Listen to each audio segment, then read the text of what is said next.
I've lived here almost my entire life. My grandfather bought this land back in the 1960s, 14 acres of thick woodland with a natural creek cutting through it and a stretch of untouched lakefront. It wasn't just land to me, it was family history. I grew up fishing in that creek, camping under those trees, and building bonfires on summer nights. And from the day I inherited it, I made sure it stayed completely independent from the HOA. I wasn't part of their subdivision, I didn't use their roads, I didn't pay their dues, nothing. They had no jurisdiction over me, and I intended to keep it that way.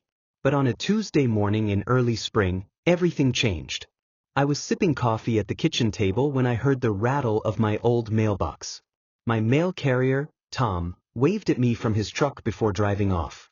I walked over, flipping through the usual stack of bills and junk flyers. Then I saw an official-looking envelope from the county recorder's office. I tore it open casually and froze.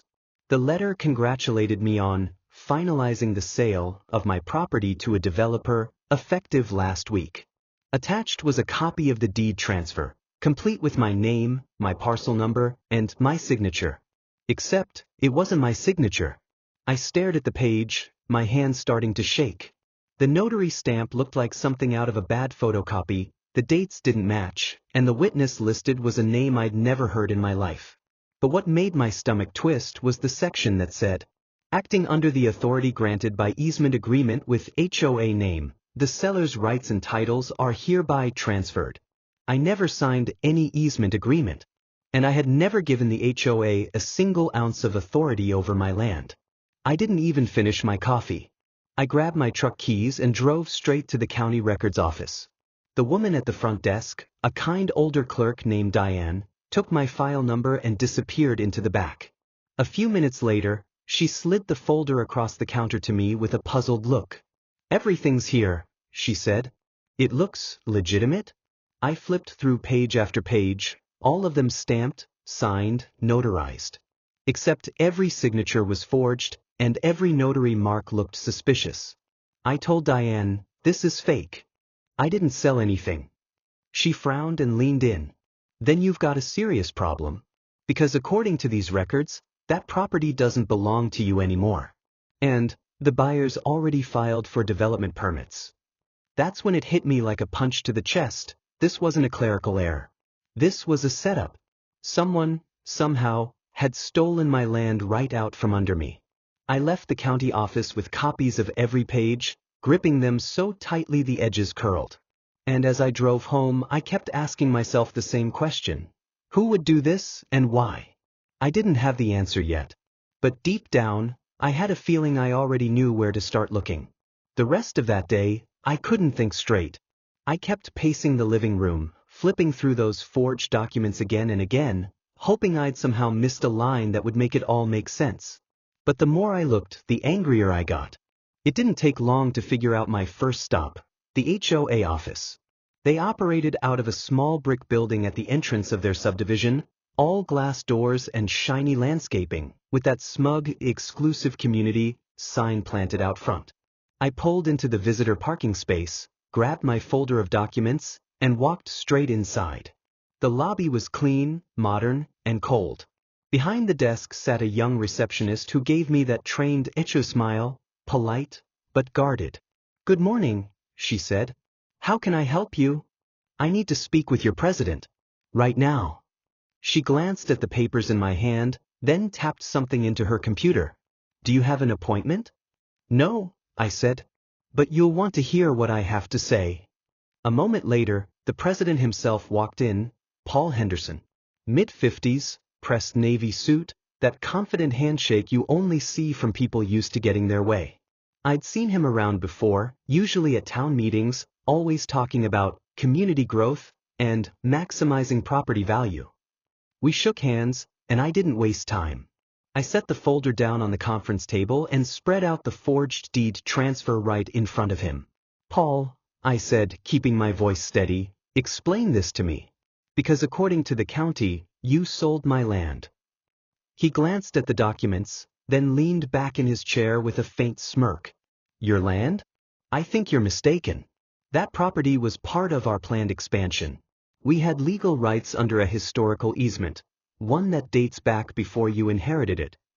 I laughed once, not because it was funny, but because I couldn't believe what I was hearing. That's a lie. There's no easement, Paul. And even if there was, it wouldn't give you the right to forge my signature. He didn't flinch. The signatures are all notarized. If you have an issue, take it up with the notary.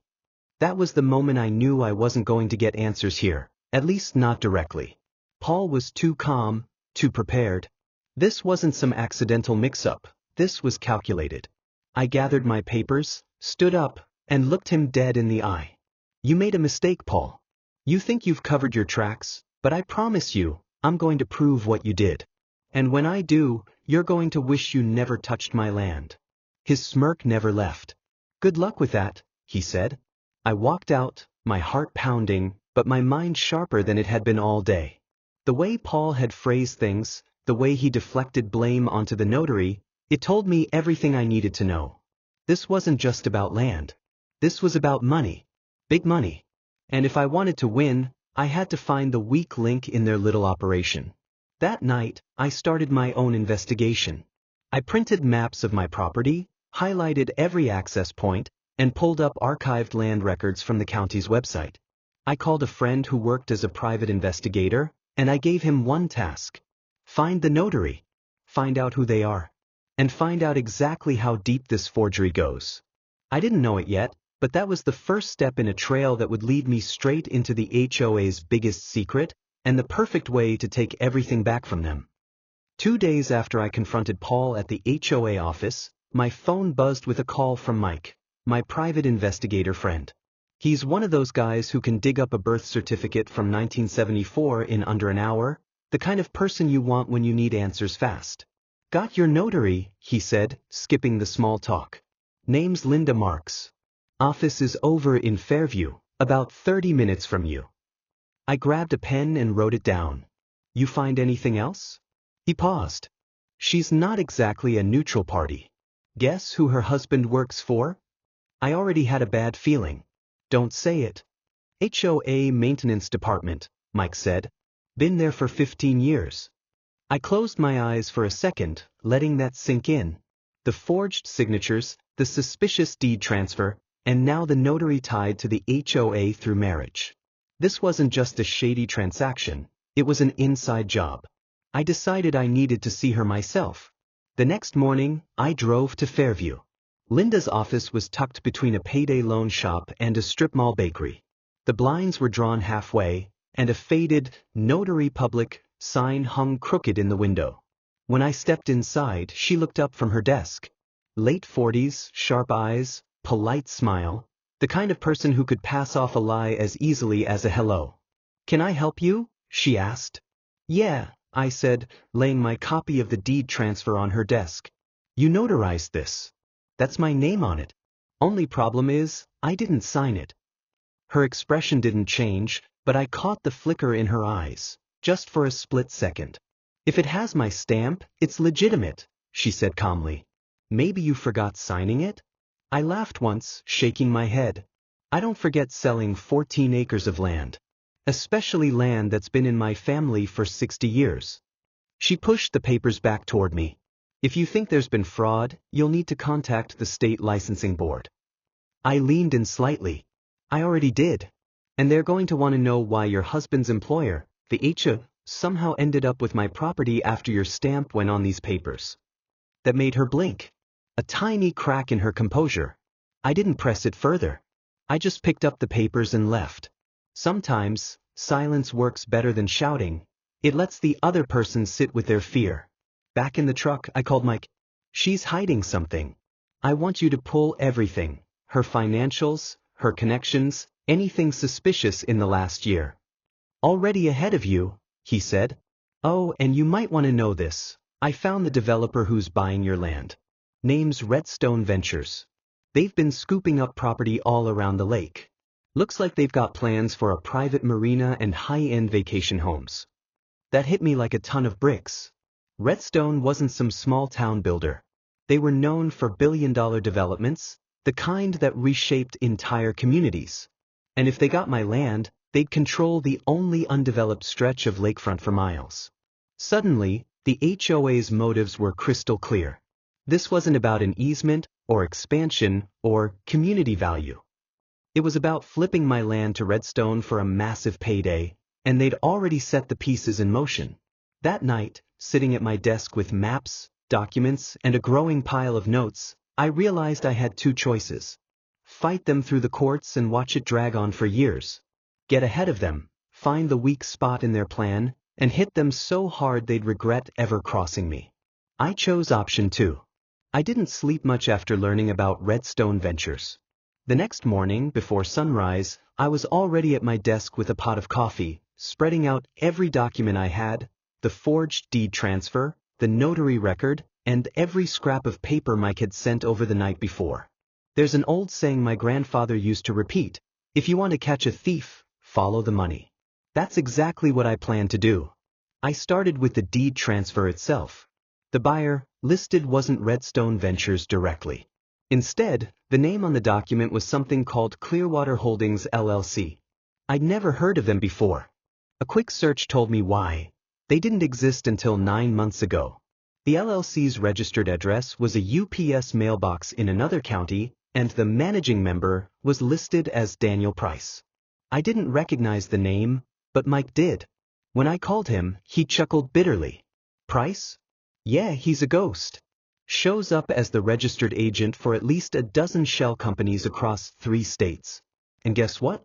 2 of those companies are linked to Redstone Ventures. That was the first crack in their armor. But then Mike dropped something bigger. Clearwater Holdings bank account?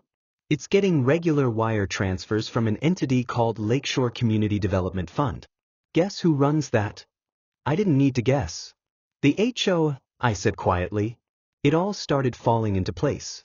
The HOA had set up a fake community development fund to funnel money to Clearwater Holdings, who in turn bought my land on paper, all so Redstone Ventures could later step in and acquire it clean, without their name showing up in any shady dealings. It was a shell game, the kind of move you see in corporate fraud cases, not small-town lake communities. But one detail made my blood boil. The Lakeshore Community Development Fund was technically financed through special assessments, extra fees the HOA had been charging homeowners for infrastructure improvements. These weren't rich, faceless investors funding the theft of my land. It was my neighbors, people paying hundreds or even thousands of dollars a year, thinking they were upgrading parks and roads, when in reality their money was bankrolling the takeover of my property. I needed more than just a theory. I needed undeniable proof. That's when Mike suggested something risky. Price's LLC records might be sealed tight, but HOA meetings? Those are public record, at least on paper. If you can get your hands on the board's internal meeting notes, I guarantee you'll find a vote approving the funding for Clearwater. Problem was, those internal notes were not exactly public. The HOA only released heavily edited summaries to homeowners. The real discussions happened behind closed doors, with detailed minutes locked away in the office filing cabinets. I thought back to Paul's smug smile during our last conversation. He wouldn't hand them over willingly. But there was one thing I knew about that office. Their security was outdated, and the file storage room had an old mechanical lock, not electronic. It wasn't breaking and entering if I was just borrowing the documents, right? At least, that's what I told myself as the plan started forming in my head. If I could get my hands on those unedited meeting minutes, I could connect the HOA directly to Clearwater Holdings, and by extension, to Redstone Ventures. That would be the first real nail in their coffin. But I had to move fast. Because the more I dug, the more I realized something. If they'd gone this far to take my land, they wouldn't hesitate to make me disappear from the picture entirely. The HOA office was just a few blocks from my house, a modest, one-story building tucked between a boutique realtor and a coffee shop. From the outside it looked harmless. But to me, it was the heart of the scheme that stole my land. If I was going to find the proof I needed, it would be inside that building. I waited until late evening. By 8:45 p.m., the sun had dipped below the horizon, casting long shadows across the parking lot. Most businesses in town were closed by then, including the HOA office, which locked up at 5 o'clock sharp. I parked my truck a block away and walked the rest of the distance, keeping to the darker parts of the sidewalk. The streets were quiet except for the occasional hum of a passing car. My heartbeat felt loud enough to give me away. When I reached the office, I headed around back. There was a small employee entrance, the same one I'd seen maintenance workers using before. The door was secured with nothing more than an old deadbolt and a simple key lock. Mike had been right. No cameras, no alarms. Just a lock that could be picked with the right touch. I crouched down, glancing over my shoulder to make sure the alley was clear. Then I slipped a small tension wrench and pick from my pocket. I wasn't a professional locksmith, but I'd had plenty of practice fixing old padlocks on my grandfather's sheds. It took me less than a minute to feel the pins click into place. The bolt turned, and I eased the door open. Inside, the air smelled faintly of dust and stale coffee. The hall lights were off, but the glow from the street lamps outside was just enough to guide me. I knew exactly where I was going: the records room, 2 doors down on the left. The file cabinets were lined against the far wall, metal drawers stacked with decades of paper records. I pulled out the latest year's binder and set it on the table. Inside were typed meeting summaries, the sanitized ones homeowners received. Useless. I needed the originals. Then I spotted a separate, unlabeled drawer in the corner, locked of course. But the lock was even cheaper than the one on the back door. 30 seconds later, it clicked open. What I found inside nearly made me forget to breathe. Stacks of manila folders, each one stamped confidential in red ink. Inside were detailed minutes from board meetings, every discussion, every vote, every dollar allocated. And there it was. 2 months ago, the board had unanimously voted to approve transfer of acquisition funds to Clearwater Holdings LLC for strategic community expansion. The motion was introduced by none other than Paul Renner himself. The funding came directly from the Lakeshore Community Development Fund, the same account homeowners thought was for park upgrades. The total? Over $2.4 million. My hands tightened around the pages as I read on. Not only had they funded Clearwater's purchase of my property, but they had already earmarked another $1.8 million for Phase 2 acquisitions. I scanned the list of target parcels, and my jaw clenched. They weren't stopping at my land. They planned to swallow up another 7 privately owned lots along the lake, some of which had been in families for generations.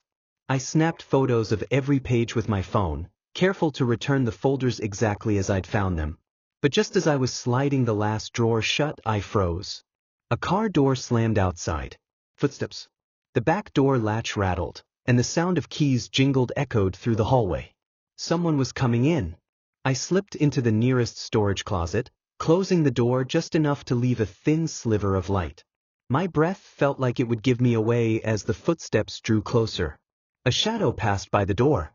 Then another. Voices murmured, one of them unmistakably Paul's. I couldn't hear every word, but I caught fragments. Development, permits, before the end of quarter. They were still in motion. The machine was still turning. And now, I was inside the lion's den with proof that could bring it all down. If I could get out without being caught. I stayed frozen in that narrow storage closet, my back pressed against cold metal shelving, the smell of old paper and cleaning supplies filling my nose. My phone, still warm in my hand from snapping pictures, felt like a live grenade. One wrong move, and the whole plan would blow up. Paul's voice was closer now. He wasn't just talking, he was laughing.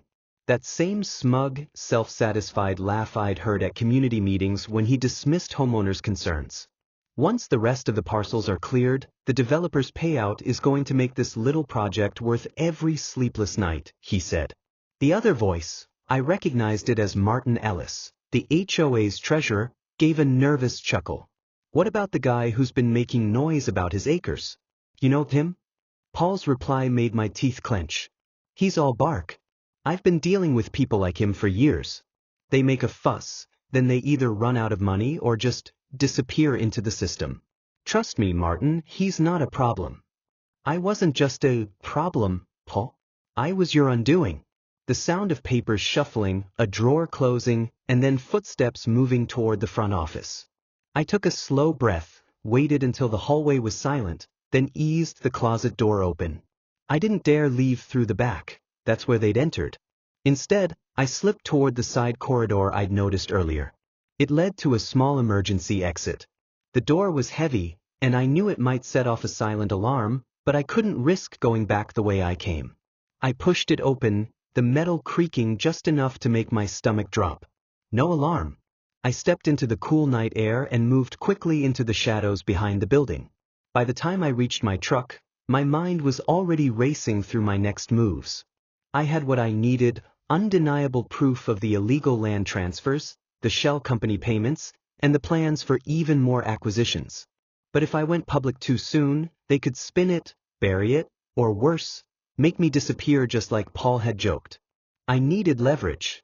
That's when I thought about their lakefront mansions, the crown jewel of the neighborhood. Every single one of them sat on land that was once owned by a private family. The HOA had forced buyouts, rezoned the parcels, and sold them at a profit to board members and their developer friends. I knew something they didn't. 2 of those mansions had titles with paperwork defects. Thanks to sloppy filing, the deeds were technically invalid, and because of the way state property law worked, that meant they could legally be resold at auction if the rightful owner challenged it. And guess who that rightful owner was? Not me, but a friend of my late father's, an old surveyor named Harold Dorsey. Harold had been part of the original land trust that predated the HOA entirely. His claim had sat dormant for decades, gathering dust in county archives. But with the right legal motion, Harold could activate that claim, and I could help him sell those properties to interested buyers. That was my opening. They'd stolen my land? I'd take their prize trophies, and do it by the book so they couldn't touch me.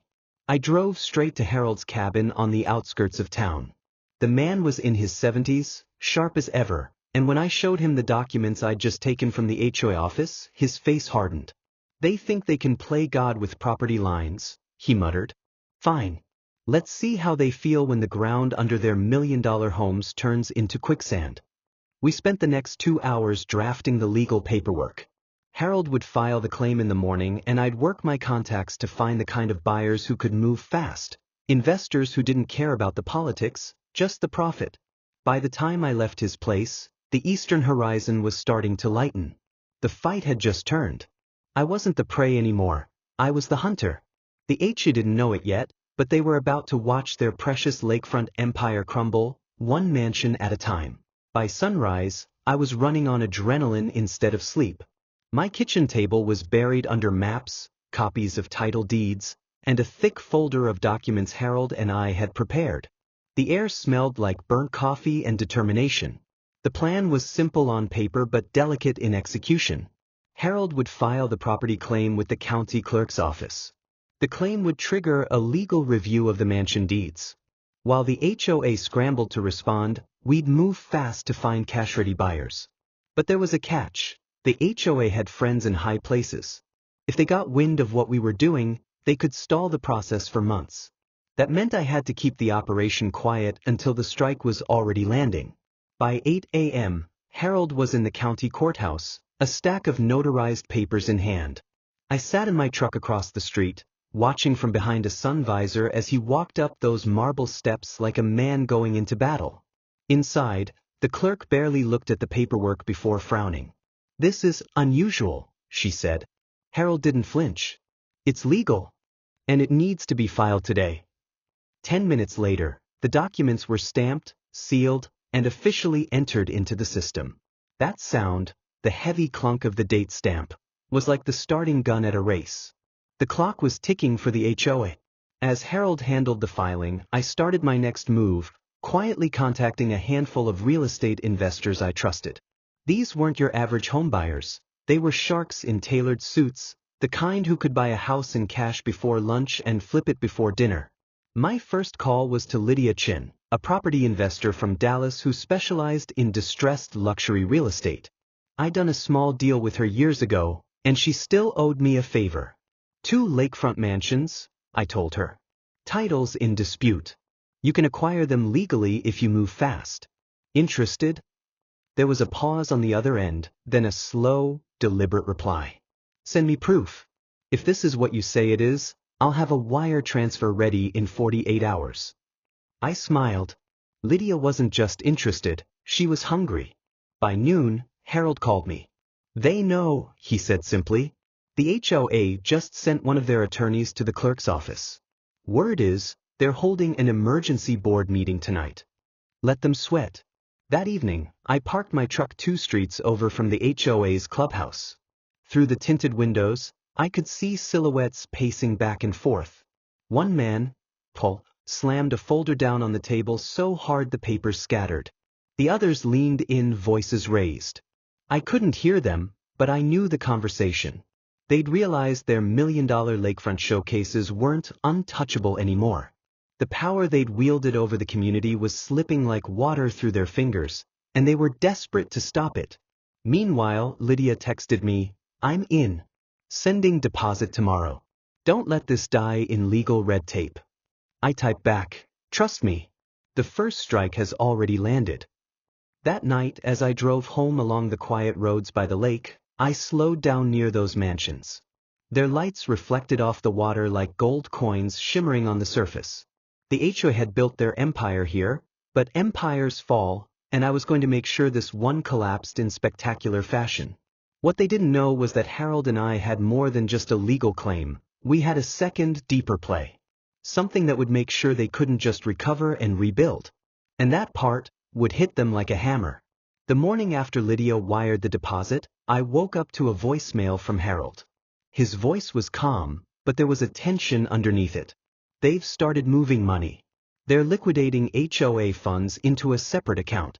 That means they know we're not bluffing." I sat up in bed, staring out the window at the frost along my fence line. They thought this was a one-front battle, legal paperwork versus legal paperwork. But they had no idea about the second play we had in motion. See, while Harold handled the title claims, I'd been working my own angle, digging through every single permit, contract, and zoning application the HOA had filed for the past 10 years. Late nights at the county records room, hours on public access databases, even a few conversations with old contractors they'd stiffed on payments. And buried in those records, I found something they'd pray never saw daylight. 3 key permits for their lakefront drainage system had expired 2 years ago. The HOA was required by law to maintain and renew them, but they'd cut corners to save money. Instead, they'd quietly hired an unlicensed crew to patch the drainage last summer. That meant every storm, every bit of water management, was currently operating illegally. I knew exactly who to call. Mike Archer, a local investigative reporter who'd been itching to get something on the HOA for years. The kind of guy who smelled a scandal from a mile away and knew how to wrap it in a headline that would travel fast. When I told him what I had, he went silent for a few seconds. "Send me the files. I'll have a camera crew there by the weekend." Perfect. The timing was critical. The news story would break just as Lydia's legal purchase moved forward. The HOA wouldn't be able to fight both battles at once, not in the court of law and definitely not in the court of public opinion. But I didn't stop there. Harold and I also filed a formal complaint with the state environmental agency, citing the expired permits and unlicensed work. We attached photos I'd taken of the drainage pipes, rusted, misaligned, and leaking into the lake like a sieve. Environmental violations weren't just expensive to fix. They could be devastating if tied to property devaluation. By Thursday afternoon, I got my first sign the second play was working. The HOA's president, Paul, drove past my property slower than usual, his eyes locked on me. No wave, no fake smile this time. Just that cold, calculating stare. I smiled right back. That night, Harold and I met at the diner. He was grinning over his plate of chicken fried steak. "They're calling emergency contractors to the lake," he said. "I guarantee you, they're trying to cover their tracks before the state inspector shows up." I leaned back in the booth. Too late. I made sure those inspection requests went in with yesterday's date. The inspector will be there tomorrow morning. The pieces were moving exactly as planned. While the HOA scrambled to patch the holes in their sinking ship, the legal and financial hits were already coming from the other side. And as I looked out across the dark diner parking lot, I could see the reflection of those million-dollar lakefront homes in my mind, slowly, inevitably, starting to sink. This wasn't just revenge anymore. This was a dismantling. The next morning, I was already on my second cup of coffee when my phone started blowing up. It was Mike Archer. "They ran it," he said. His voice had that mix of adrenaline and satisfaction you only hear from reporters when they know they've hit gold. Front page of the website. Top story on the 6 a.m. radio segment. By the time you finish your breakfast, every homeowner in Lakeshore will have read it. I clicked the link he sent and there it was in bold letters. HOA under fire for illegal lakefront work, expired permits and unlicensed crews exposed. The article wasn't just a hit piece. It was a masterclass in public demolition. Mike had taken the expired permits, the shady contractor history, and my photographs, and wrapped them in a narrative that painted the HOA as negligent, reckless, and possibly criminal. He'd even slipped in a mention of the mysterious Clearwater Holdings LLC, and how it tied to questionable land acquisitions.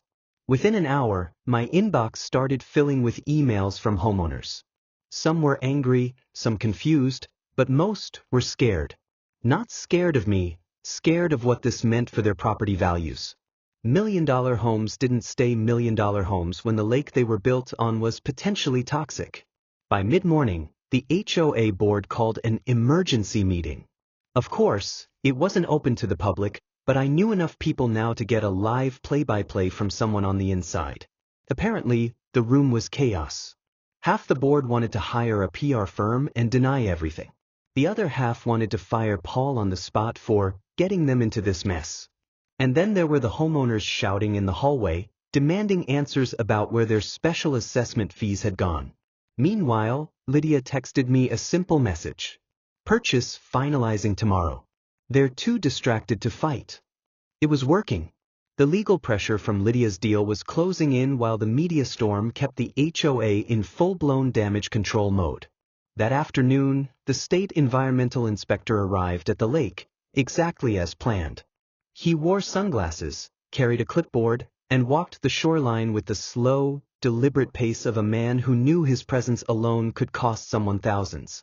I made sure to just happen to be nearby, fishing rod in hand.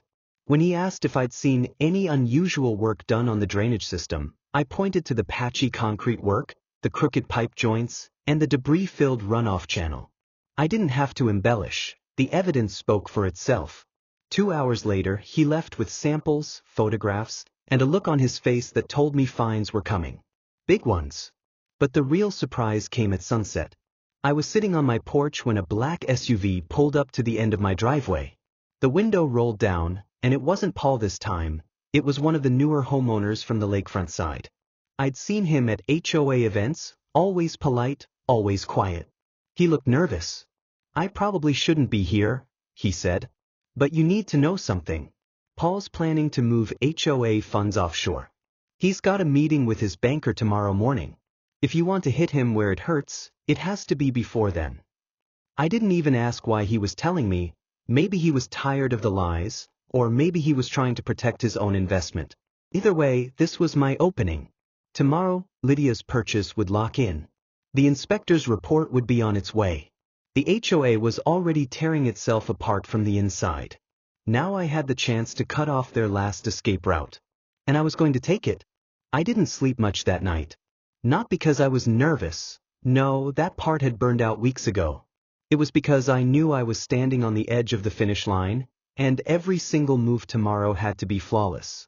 By 6 a.m., I was already in my truck, parked in front of the local branch of First Meridian Bank, where Paul kept the HOA accounts. I knew from the homeowner's tip that he had a meeting scheduled for 8:30 a.m., and I wasn't about to give him time to make a clean getaway. Lydia was in position too. She'd set up the final closing documents for the purchase of the lakefront lots, the very lots that included the HOA's crown jewel, their exclusive private dock.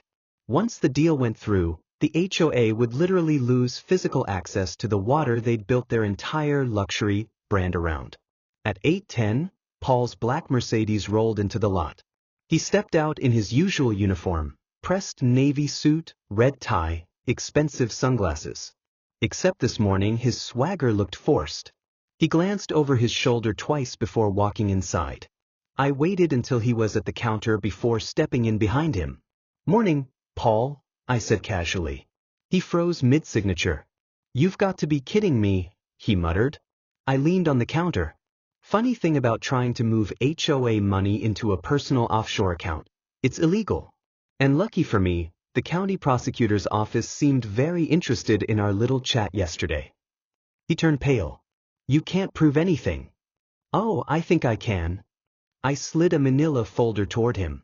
Inside was a neatly stapled packet, printouts of his wire transfer requests, timestamps, and screenshots from the bank's own security footage, all courtesy of a friendly employee who had zero loyalty to the HOA. Paul's jaw tightened. What do you want? I smiled.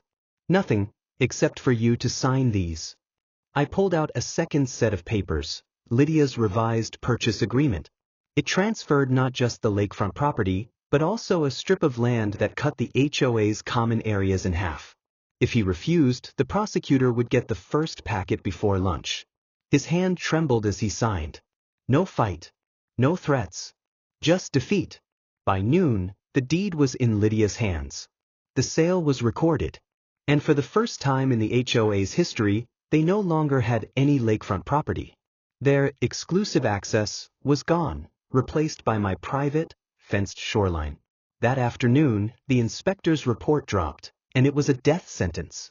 Multiple environmental violations, fines in the six-figure range, and a mandatory order to repair the drainage system at their expense. Their insurance didn't cover it. Their reserves were already drained. The HOA president resigned that evening. 3 board members quit the next day. Within a week, homeowners started organizing to dissolve the association entirely. And within a month, the once pristine neighborhood was a ghost of its former self, still full of million-dollar homes, but without the glittering, postcard-perfect image they'd once sold to buyers. And me? I walked the shoreline of my new lakefront property, listening to the waves lap against the dock that now belonged entirely to me. 14 acres intact. Creek untouched. And the very people who tried to steal it from me? They now had to look at my private property signs every single day. I didn't just win. I rewrote the map.